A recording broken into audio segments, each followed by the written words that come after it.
Good morning once again, God's people.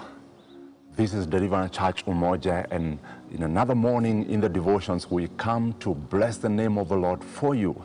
And thank you for watching us throughout this weekend, throughout this year. And we thought about coming to you and collapsing all the devotions messages that we have heard this year, and especially the year of a great catch. And if you are joining us today, yesterday we began a series for this week, and where we are looking at the message of a great catch and picking up the lessons, the key things that we have learned from the year of a great catch, and from the message that has come from our bishop, has come from our pastors, and many other servants of God who have been coming on this platform every morning bringing you devotions. For wherever you are watching us from, we welcome you as we look for a summary of all the messages that we have heard. And what we have done, we have gone back to Luke chapter 5 and verse 1 to verse 11. And slowly by slowly, we want to pick those important lessons that have been preached to us, that Bishop has spoken to us, our pastors have spoken to us, and other many servants of God has come on this platform and shared with us. And we want to say, what can we pick from all these messages? And one of the key lessons that we picked yesterday, that it's about the kingdom. And today we want to pick the second lesson. And this lesson, we are calling it, God is concerned about our individual lives. Why would I say so? Because if you look at Luke chapter 5, from verse 4, this is what the word of God says. When he stopped speaking, that is Jesus, he said to Simon, launch out into the deep and let down your net for a catch. This is very important, that as Jesus came, we learned yesterday, that he came to bring the kingdom. And why we say that is because in the beginning, he came to preach the word. And in the end, he is getting out of the Sea of Galilee with 4 disciples. And he came there and he preached to them, and he did a miracle for them. But above all, he was there for a kingdom agenda. Much as he performed the miracle of the catch of a fish, this was more than that.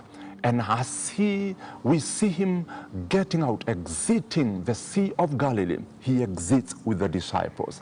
But even before that, if we look back at verse 4, Jesus had been preaching the word.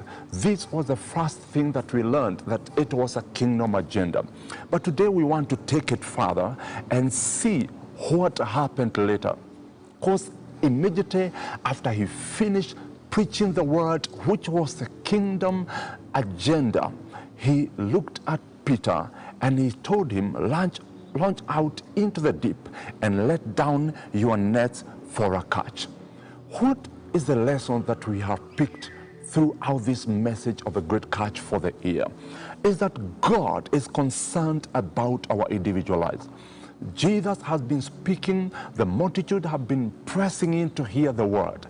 Jesus has been speaking to the crowd, but immediately there, the scene moves from the crowd and it moves to Peter. This is a very important lesson, dear friends, that God is surely concerned about our individual lives. Much he is the God of the crowd, he is also the God of the individuals. Yes, he is a God of all. He is the God of all people. He is the God of all humans.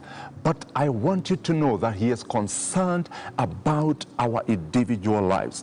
He is the God of the whole flock, but he is also the God of the individual sheep. None of them you get lost without his concern. No wonder we see him giving this parable and putting himself as a good shepherd who leaves the 99 and goes for one. Think about that much as he has 100 of them, when the 99 are in the flock and one is missing, he leaves the 99 and he goes for one. That is how concerned God is with our lives. He is concerned about our lives. And see what Isaiah confirms that. From Isaiah 49 and verse 16, he says, "See, I have inscribed you on the palms of my hands. Your walls are continually before me."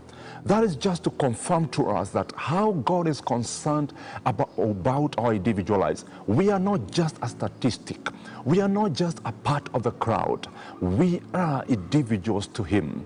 We are humans of the human race, but he is concerned about what happens to an individual member of the human society. And we can see Isaiah confirming that. Imagine if God, and for sure he is, he has inscribed your life. He has inscribed your details of your life at the palm of his hands. And every time he can see you. Anytime he knows what is happening in your life. That is to encourage you that yes, he is a God of the crowd, but he is a God of the individual people. And you can see even Acts chapter 17 and verse 26. The writer of the book of Acts says something that is equally important and relevant to this message. And he has made from one blood every nation of men to dwell on all the face of the earth, and has determined their pre-appointed times and the boundaries of their dwellings. This is the writer of the book of Acts saying, yes, he is the God of all men, but he has and he knows where men dwell in the face of the earth. And he has determined and pre-appointed the times and where they should live. Other version says he knows where, and he has determined where you should live and at what time. You're not listening to me by a mistake. It is not a coincidence. He knows your individual lives, and he knows you would listen to these devotions. He knows that you'll be in this life, in this side of the world. You'll be living, you'll be in Deliverance Church, you'll be watching YouTube, you'll be on Facebook for such a time as this. God is concerned about your individual lives. There is nothing coincidental with God and you.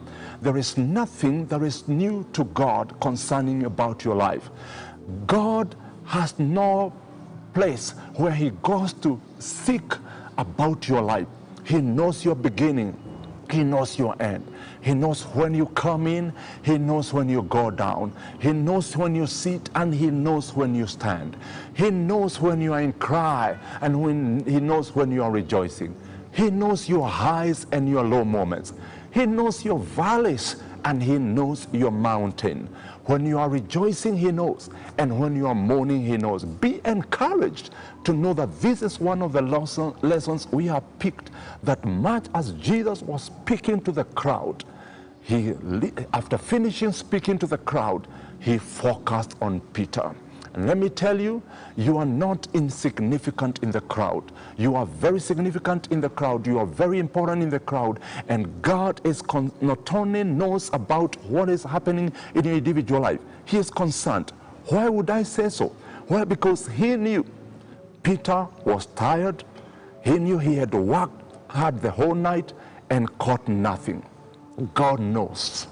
God knew. Jesus knew that Peter, much as he was preaching to the crowd, he knew Peter had toiled the whole night and caught nothing. Because according to the book of Luke, we don't see Jesus seeking this information from Peter. Jesus knew all that had happened about Peter. And what an encouragement to know that Jesus knows how was your night. Jesus knows your low moments. Jesus knows what is troubling you. Jesus knows what is happening in your life. And he does not only know, he makes a plan. He says, I'm willing to help you. Because the next verse you see, he tells Peter, put your nets, put your boat and launch into the deep. He gives an action to help Peter concerning what has happened about him. And he says in Matthew chapter 6 and verse 32, when he is telling them not to be troubled by the many things they are looking for. He says, don't be troubled, for after all these things the Gentiles seek, for your heavenly Father knows that you need all these things. That is Matthew chapter 6 and verse 32. Your Father knows that you need all these things, and he is concerned. And look at what he says also. Jesus speaking in Matthew chapter 10 verse 29 and verse 31. And I read, are not 2 sparrows sold for a penny? Yet none of them will fall to the ground outside your Father's care. And even your very hairs of your head are numbered. So don't be afraid. You are worse than many sparrows. And Jesus is still talking about he's concerned about individual lives, which we are learning today. And he says, are not 2 sparrows sold for a penny? You have value more than 2 sparrows. He is the God of the sparrows. And he says, none of the sparrows falls from the high levels to the ground without the Father knowing, outside the care of the Father. And dear friends, your life is more worth than sparrows. He is concerned about when you are high, when you fall, when you are down, and when you are up. Our lives are bare before him. Our successes, our victories, our failures, our mountains, our valleys, they are all bare before him. This is what we are learning today, that God is concerned about our individual life. And like Peter, he had toiled the whole night. And as Jesus stopped speaking to the crowd, he focused on Peter. It is like in a scene, and with cameras, they would move now from the crowd and zoom into Peter. This is how God does. After he has spoken and he has looked at the crowd, he looks at the individual life. That is the second lesson, dear friends, that we have picked from the message of the great catch. And our action today is to have that understanding and to know that God can intervene in our disappointments, in our frustrations, in our failures in life.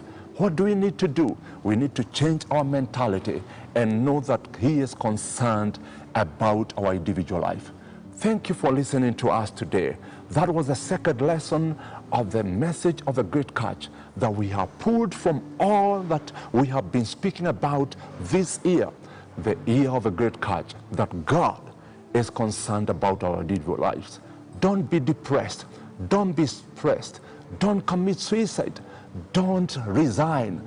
Don't give up in life. Don't throw the towel. Don't hang the boots. God is concerned about what is happening in your individual life. And he is not just concerned, he is coming to help you just like he helped Peter. See you tomorrow as we pick the third lesson from the message of a great catch. God bless you.